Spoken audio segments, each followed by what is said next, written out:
Hey, and welcome back to the Notes and Quotes podcast.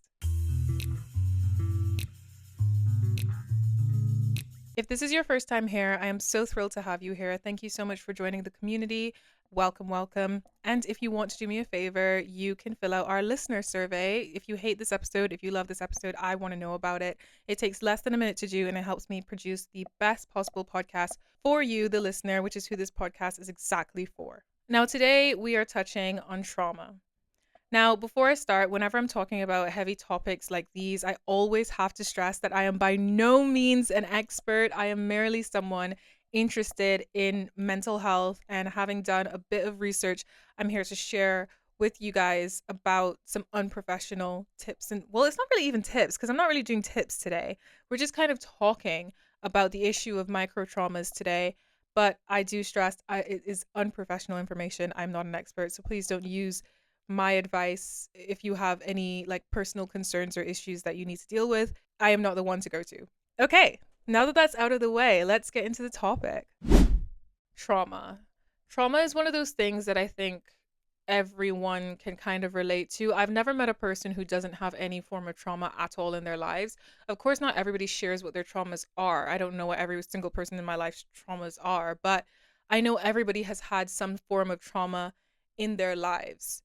And the thing about trauma is it doesn't always have to be a few big, massive events that impacted you and that you remember so vividly. Trauma can often come in very small, micro ways. Micro traumas is what we're talking about today. And micro traumas are very minor, repeated experiences that you may write off as insignificant. However, they can accumulate over time and cause a lot of harm that we don't even realize, which is why it's so harmful. Because the difference between massive traumas and micro traumas is with massive traumas, you know what it is, you know what's happened. You might not classify as a traumatic event, but you know it wasn't a great event. And then over time, you can pinpoint and be like, oh, it was this specific thing, this massive traumatic event, this car crash, this abuse that I experienced, whatever it is that has caused these impacts for me for the future. Micro traumas, on the other hand, are so small and they can happen every single day, and they can happen in very micro, hence the name, ways that impact us in different ways. And then along the line, we realize we've got all of these issues that we're not really sure where it came from, but it might have been coming from these micro traumas. And honestly, I feel like not enough people talk about micro traumas. Massive traumas get a lot of, airtime, and as they should, but micro traumas and what they can do to us over time is rarely spoken about. And I've actually spoken with you guys a bit about the micro traumas or just the traumas in general that I've had over the years, mainly the academic and school pressure ones, things like work stress as well, criticisms and expectations I've had throughout my life, and so on and so forth. You can listen to those in previous episodes, but I haven't really dug into the topic of micro traumas itself.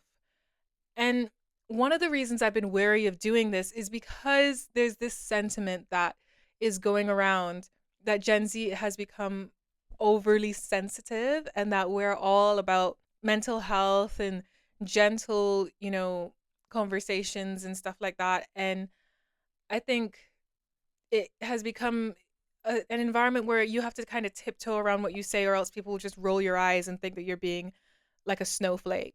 So, for that reason, I think a lot of people minimize the concept of micro traumas because we don't want to be seen as too sensitive.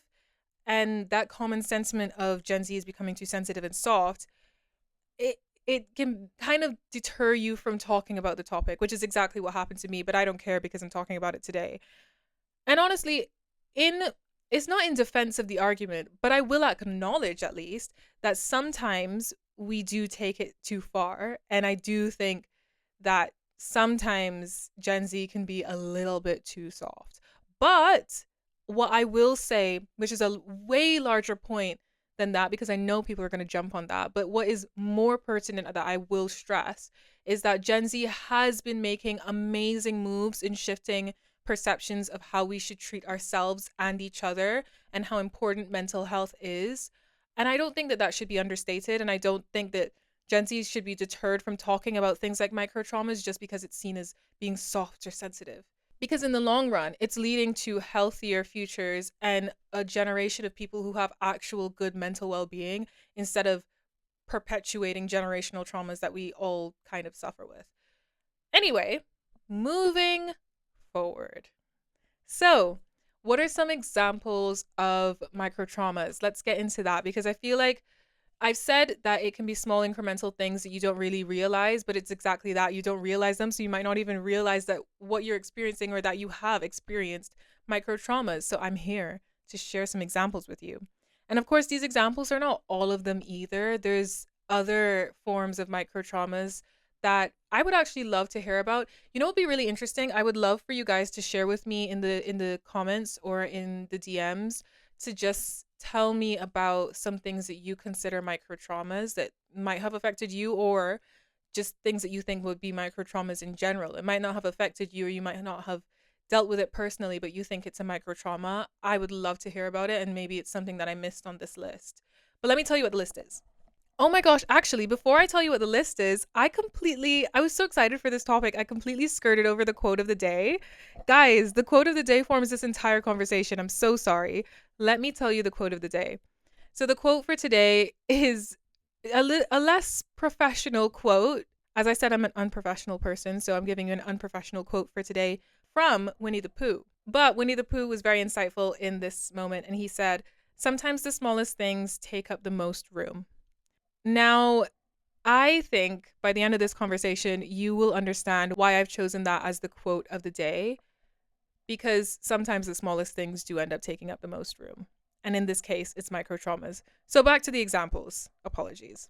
So, examples. One of the major ones that I think everyone has experienced, backhanded compliments. Oh, I hate a backhanded compliment because it's always like I have been a person where I have had people walk all over me for a long time. And so I was always the one to just like be the butt of the joke or have people just kind of shit on me. And over time, I've rebelled against that as I gain more confidence in my older years. I say older years, I'm 22, but in my, budding adulthood, I've learned how to stand up for myself more. But one of the things that is so hard to stand up for yourself against is backhanded compliments because they catch you off guard. It's so easy to stand up for yourself when somebody throws like a direct insult at you, like, "Oh, you don't look great today," or "Oh, you're so stupid," or something. That's a direct insult, and I can clap back against that really quick. But a backhanded compliment stops you in your tracks, like, wait, should I be offended? Or was that a nice thing to say? Like, example of backhanded compliment. And sometimes it comes from the people closest to you. I remember my mom, bless her, but I remember my mom told me something the other day. Oh, what was it? Oh, I was meeting my boyfriend's family for the first time.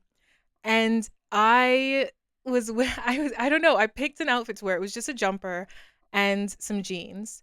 And so I went outside and my mom knew it was the first time I was meeting them. And she was like, "Oh, that's what you're wearing?" Or no, she said it like, "Is that what you're wearing?" And I was like, "Yeah." And then she paused and she was like, "Okay." That sent me into a spiral. Oh my gosh, it was so annoying as well. And that's not even, I don't think that's a good example of a backhanded compliment because that wasn't even a compliment. That was just kind of like backhanded. And I was like, "Well, what's wrong with the outfit? Like, what's going on?" And she's like, "No, no, no, it's fine. It's fine. It's good." And now I'm like stressing because I need to now change my outfit because I don't know what she really feels about the outfit. And she's like trying to reassure me, like, "No, no, no, I didn't mean anything by it. Like, it's fine and stuff." But there's no way I'm going to be convinced now. I'm definitely changing my outfit. And so I did. But then other examples of backhanded compliments I've had are like, "Oh, that's a new hairstyle for you. It's very interesting." That's one that makes you stop in your tracks like, "Wait, is thank you? Thank you?" I don't know I don't know how to react to this. Like, how do you, it makes you stop and overthink. And then by the time that you figure out exactly how to feel or what to say, the moment's gone and it's too late. Oh, I hate a backhanded compliment. But what it does to you is it also eats away at your self-confidence. It makes you judge yourself and second guess. Because now I'm second guessing my outfit. Now I'm second guessing my hairstyle. And there's so many other versions, like, oh, the way that you do things, the way you behave, any type of backhanded compliment that somebody gives about you can make you feel a little doubtful about yourself, and that security within yourself starts to get whittled away a little bit. And that's why that's an example of a micro trauma. I've had my own journey with anxiety and other mental health struggles, and one of the things that did help was therapy. Even though I didn't go consistently, those few sessions definitely made a big difference. To be honest, the first time that I went, I had no idea what to expect. I was definitely nervous sitting across from a total stranger who I was supposed to open up to about a bunch of personal stuff. There were a lot of awkward silences, and I left feeling like maybe therapy just wasn't for me. What I didn't know then was finding the right therapist can take time, and on top of that, it can even be really hard to get an appointment in the first place. That's why I'm genuinely excited that BetterHelp is the paid partner of this episode. BetterHelp makes starting therapy easier. It's an online platform where you can match with a credentialed therapist based on your needs and talk to them in a way that works best for you, whether that's video, phone, or even text. There's also a journaling feature inside the platform if writing things down helps you process. And there's daily group sessions on a variety of topics, so you don't have to go it alone if you don't want to. The best part is if your first therapist doesn't feel like the right fit, switching is super easy so you can find someone you truly connect with. BetterHelp carefully makes sure therapists on the platform are well qualified, and their customer support team is there to help you if you have any questions. With over 7,000 reviews and a 5.5-star rating on Trustpilot, it's a platform you can trust. If you're struggling and think you'd benefit from a therapy session, go to betterhelp.com/notes and quotes, or choose Notes and Quotes podcast during your sign up and get 10% off your first month of therapy. This could be something that really helps you. Now, back to the episode. Another one, constant criticisms or hurtful comments. Now, this is one that I have had experience with just from like so many people. Just expectations, I think, is what it's mainly related to. So constant criticisms of people telling you like, oh, this isn't good enough. Or if you feel like you're constantly disappointing somebody, or if you feel like, what you do is never really up to the standard of what it should be. Or if somebody's just like constantly beating away at you for no reason, it seems like that can, once again, eat away at your self-confidence, make you feel kind of crap about yourself. And this is where I say like it is minor things, because a massive trauma version of this would be somebody fully verbally abusing you and being like, you're in a full-blown like argument with somebody and they're really going at your deepest, darkest insecurities. That's like a big traumatic thing. But the micro trauma version of this would be, for example, if you were, let's say, in a brainstorming room at work or something, and you make a suggestion and somebody says, oh, well, he's not the smartest, so let's go with somebody else, in like a jokey kind of way. Or if somebody was to be like, you're looking kind of shit today. Or like just anything that's really hurtful or just critical of people. If you're constantly criticizing somebody, or if you just like, another example, I'm saying or a lot today. I'm getting really excited about this topic because things keep popping into my head of different micro traumatic events.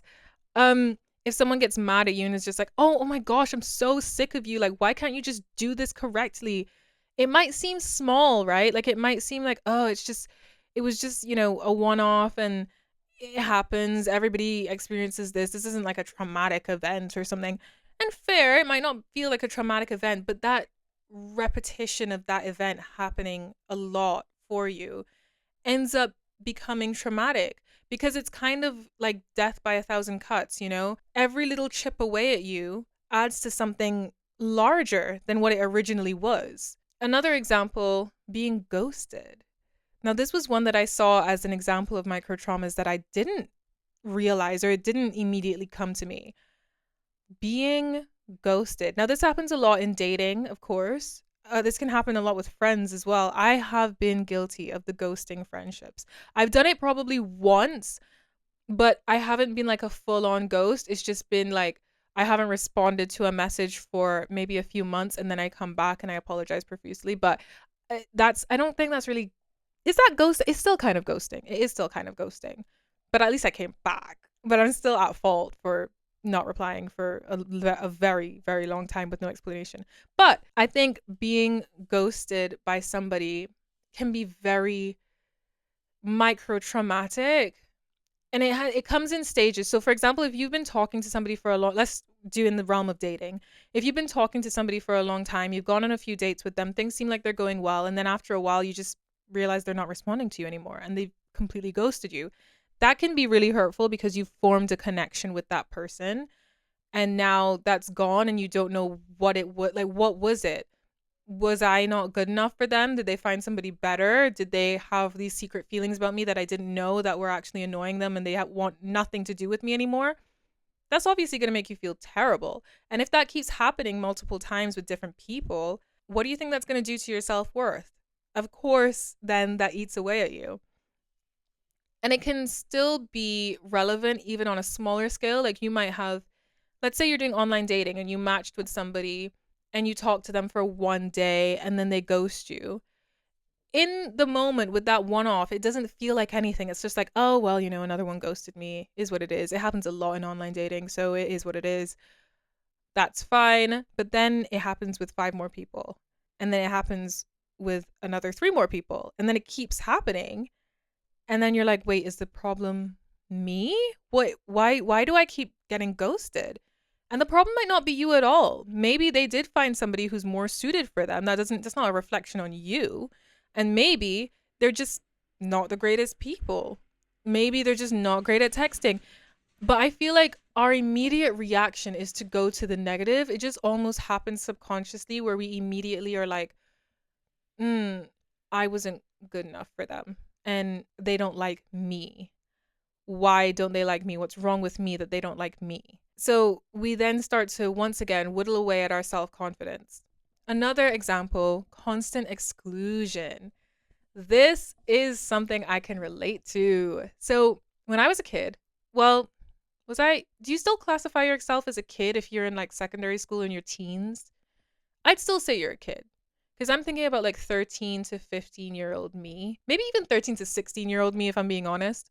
I was a very hyper kid. I was a very energetic kid. I was a very talkative, full of energy, slightly annoying kid. I wasn't the best to be friends with, and I'm really hard on myself about this. And honestly, it's probably still some of the trauma still resonating with me, because those are all things, everything that I just said are all things I've been told. Because I didn't think that about myself when I was, that age and when I was experiencing that life. But I was told those things. I was also told that I was clingy as well. So those things still resonate with me. It's a perfect example. And that goes back to the constant criticisms, I guess, as well. And also a combination of backhanded compliments.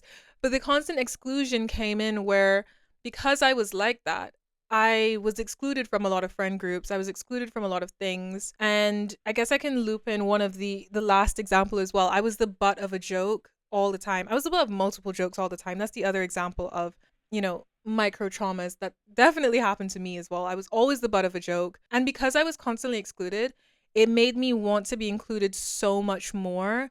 And that made me a people pleaser, and I craved external attention. So if I could get that external attention through being the butt of a joke, that was good enough for me. And then it made me okay with being stomped all over and disrespected by a lot of my so-called friends at the time. And that had a lot of damage for me in the future as well. And I can't really say that those are massively traumatic events, because it was over the course of multiple years of my, schooling at that age. So it was just a combination of micro traumas that ended up having, I think, one of the most major impacts on me today. Because sometimes today I still crave external validation. I still do it quite a lot. I still feel really negative about myself if I'm feeling like I'm excluded. I still have problems standing up for myself if I am made the butt of a joke. I've learned how to handle it a bit more now. I've figured out a really interesting tactic that I realized works for me when I was around maybe like between 18 and 20. I think I realized this, that when I made the butt of a joke, I swing it back at them, because I want to show people that, okay, yeah, I can take it, because I can now, because I was the butt of a joke for such a long time. I can take being the butt of a joke now, but I can also bring it back. So if you're going to criticize me by being the butt of a joke and like being rude to me about something, I'm going to bring it right back to you. And that usually shuts them up and the joke stops, because they can't take, usually people who swing it can't take it. So I found that that's quite effective, instead of just getting all emotional about it. Because first of all, it's a bit embarrassing, because that's what I used to do as well. If I was really like having a hard time being the butt of a joke, because it weighs on you after a while. I remember there was this one day where I was the butt of a joke and I just started bursting into tears. And I was like, I'm just so tired. Like everyone's so mean to me and I can't keep doing this. Like, and everyone was, it was mixed reaction. Some people got really awkward and be like, oh my God, is she crying? Okay. Like, I don't know what you want me to do here. This is weird. Like, we're in school right now. Like, can you get it together? And then other people were like, oh my God, I'm so sorry. I'm so sorry. I didn't know that this is how you were feeling. And yeah, that was not the best. That was not the best mode of action because first of all, that was embarrassing as hell, and two, I mean, it's not embarrassing to have emotions, but in that context, it was a bit embarrassing for me. And so I realized when it happened again, and I was really getting sick of it, I realized, you know what? Let me start swinging it back and see what happens, and it worked really well. Like I said, I don't know that this is gonna work for you. Give it a shot and see. Or you can be bolder than me and just speak up and be like, I don't like when you do that. I don't like when you say that. I don't want to be the butt of this joke. Like, let's not do that. It's a lot bolder to do that, and I respect you so much if you do that because that's something that I've been working on as well. But it's just so nerve-wracking to me because I'm worried about being a buzzkill and then I get excluded for being a buzzkill. So I've still got some like micro traumas to deal with. But anyway, yeah, those are some examples of micro traumas and my interactions with them. And if you think there's no reason to really address micro traumas because it's just life and we should just suck it up and get on with it and everyone deals with this kind of stuff, here is where I bring in the words of the professional for you. Because as I said at the beginning, I'm not the professional, but I can bring in the words of a professional. Dr. Hannigan is a psychiatrist and a member of Cleveland Clinic Canada's medical director program. And she says that not only are microtraumas more prominent than ever, but she also says that, and this is a quote from the article that I got this information from, which is Manulife. It came from Manulife. You can look it up if you want to reference this or source check me.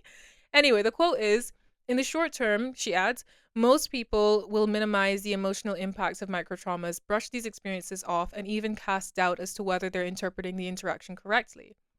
In the longer term, however, microtraumas accumulate and can result in diminished self-esteem, chronic stress, burnout, apathy, anxiety, and depression. And she goes on to say, it can have a big impact in the workplace as well.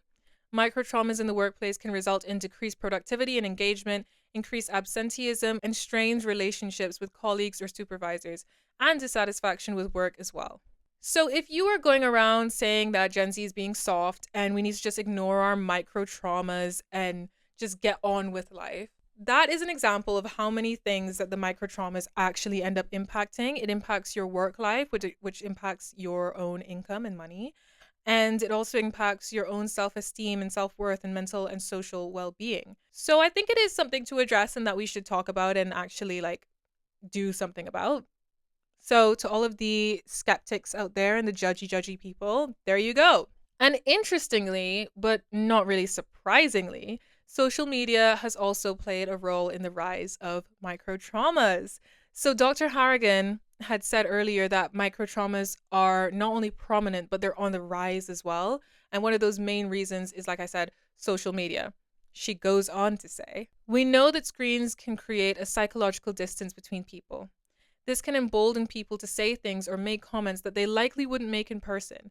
People experience a sense of anonymity while communicating online, which can cause them to believe that it is less likely that they will be held accountable for their words or actions. As well, when an interpersonal interaction is depersonalized, as it can be when it happens virtually, it can hinder our ability to empathize with others. That sentence was a lot of like big fancy words. Basically, when you're interacting with people through a screen, it's no longer like a personal human to human connection. And then that stops us from being able to empathize with other people and to actually feel other people's emotions. So you become a lot more of a dick, basically. And we see this all the time with like comments on influencers' pages, comments on celebrities' pages, comments on politicians' pages, comments on even some of our friends and family and just regular people's pages. People can be really harsh and critical. And so I don't know, there's no wonder why micro traumas are on the rise, because all of those examples that we listed are all happening online at a rapid rate. It's so easy to experience micro traumas, and our brain And I heard this in, I can't remember what study it was, but I've heard a lot of people say this from referencing different studies. But basically, our brain is hardwired to hold on to negative things a lot more than to hold on to positive things. So you could have 10 positive comments and one bad comment, and you are guaranteed to remember that one bad comment way more than the 10 positive comments. And it's honestly quite sad that that's how we are. And I think it's about training our brain to pull away from that, because it's kind of a survival technique of, oh, you're not going to internalize the 10 positive comments because they mean that everything's good and everything's fine and it's great as it should be. But then the one bad comment shows a flaw, and you nitpick on that flaw and you try and fix it because you want things to be, everything is great and everything is all right. But the thing is, you can't please everyone, and you are not responsible for satisfying everyone's expectations. You are only responsible for satisfying your own expectations, and your own expectations should not be influenced by what other people want. So your brain might tell you to hold on to that one bad comment or that one bad experience or whatever, because it's a flaw that you need to address, but it's not. Yeah, take constructive criticism from people. Take it with a grain of salt though, because you still have to know within yourself that it's okay to just be me, and that my self-esteem and my self-worth doesn't have to be shaped through the words and expectations or criticisms of other people. And one of the things that I remember a lot, this actually should have been like a quote of the day. If you wouldn't go to that person for advice, then don't take advice from that person. And I use that quite a lot because sometimes you get criticism. I think almost everyone gets criticism from people that they would never go to for advice. And they take it and they hold on to it. And it's just like, wait, but is this even a person that you admire or you look up to or that you want to learn from? No. They're just some person who's judging your life and giving you unsolicited advice that you never actually asked for. Or it's somebody who's excluding you or criticizing you or giving you a backhanded compliment or ghosting you.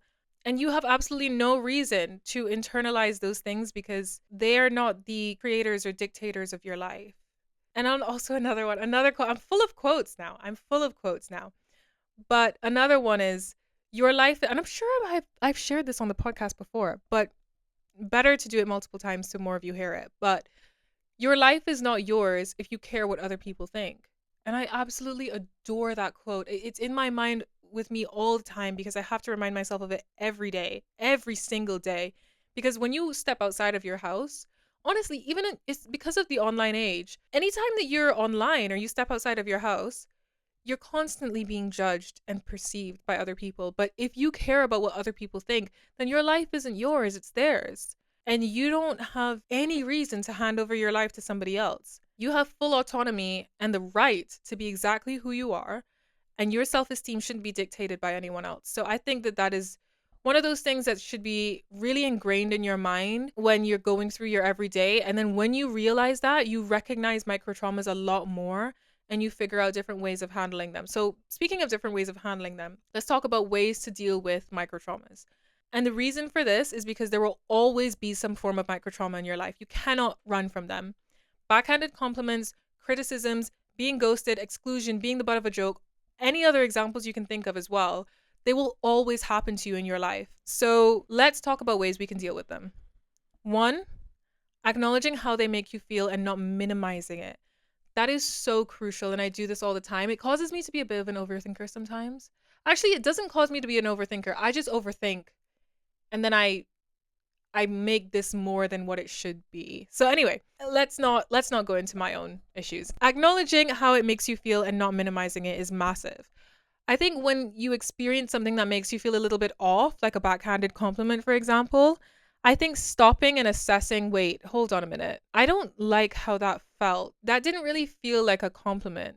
And because it's a backhanded compliment, you might not be able to just snap on and answer it really quickly, but you can still go back and talk to yourself and be like, wait, you know what? How is this actually making me feel? Does this make me feel weird about myself or good about myself?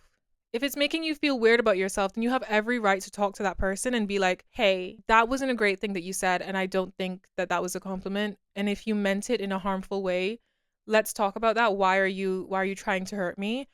And if you meant it in an honest, positive way and it just came across wrong, this is me expressing to you that it didn't come across as you meant it to. And if it's another circumstance of a micro trauma, I think acknowledging it and not pushing it down, because that's when something becomes more of a trauma. If you don't acknowledge something and you push it down and you ignore it, then it sits with you. It doesn't go away. It sits with you and then it manifests itself in the future in a lot more harmful ways, like it's doing for me today with my own childhood issues. So, next thing, boundaries with the perpetrators. Setting boundaries with the people who actually cause your micro traumas. And sometimes, like I said, I think there are other examples of micro traumas where there might not be perpetrators specifically as well, but they still are micro traumas. I'd love to hear some. But let's say there is a perpetrator of a micro trauma, somebody who is constantly criticizing you, for example. Setting boundaries with them is absolutely crucial. If somebody says something to you that's hurtful and it seems small and it doesn't feel like, it feels like it's insignificant to address, but it still made you feel a bit off, you should say something. You should be like, you know what? I don't actually like how you handled that. I don't think that that's fair for you to treat me that way. And watch how your life changes. It's going to be difficult. I'm not saying this is easy because, as I said before, I have trouble setting boundaries as well. But it is so crucial and it does impact your life, because in the times that I have actually taken the hard step and set a boundary in place, it's helped me so much. Because I had a friend who, they meant completely well. They meant completely well, but they kept making a joke about how I'm lazy, and I'm not lazy. Calling me lazy is a massive trigger because I'm a bit of an overworker, and I think I spoke about this in my academic trauma episode. But like, I don't ever want to be considered lazy because I want to be an achiever and I want to be somebody who is seen as someone who works really hard. And I truly think that I am. So for you to call me lazy is a big trigger for me. So when that person was just jokingly calling me lazy, I was just taking it for weeks and weeks and weeks until it was starting to really eat away at my self-confidence. And so then I said to them, hey, can we quit it with the lazy joke, please? It's like, I'm not liking it. And they never said it again. They never said it again because they respected that boundary. If there's a person who, if you set a boundary and they don't respect it, you don't need that person. You don't need that person in your life because they clearly disrespect you and they do not have any reason for being a core person in your life, because why would you want to be surrounded by people who do not respect you? So that's another way of handling things. Sometimes distancing is a good thing. Distancing yourself from people who are harmful for you and who do not have your best interest at heart. People who are causing micro traumas in your life, distance yourself from them. I'm not one to say completely cut off people. Sometimes you do. If they're really terrible people and they're really, really, really bad for your life, then cut them off. But I'm not the one that's quick to cut off somebody if they've done something wrong or if they like offset me in some sort of way. I'm more of a distancing myself and leaving room for redemption, but I'll distance myself nonetheless because my mental well-being takes precedence. The last way of dealing with it, building up resistance or resilience in yourself, this is massive. Building up resistance and resilience in yourself so you don't have to rely on external validation, or so that those external criticisms don't have as much of an impact on you. One of the things that micro traumas does to us is destroy our self-esteem and cause us to feel like we need to get validation from others in order to feel better about ourselves or to feel secure and worthy in ourselves. And it is the biggest lie that society or your brain or whatever will tell you.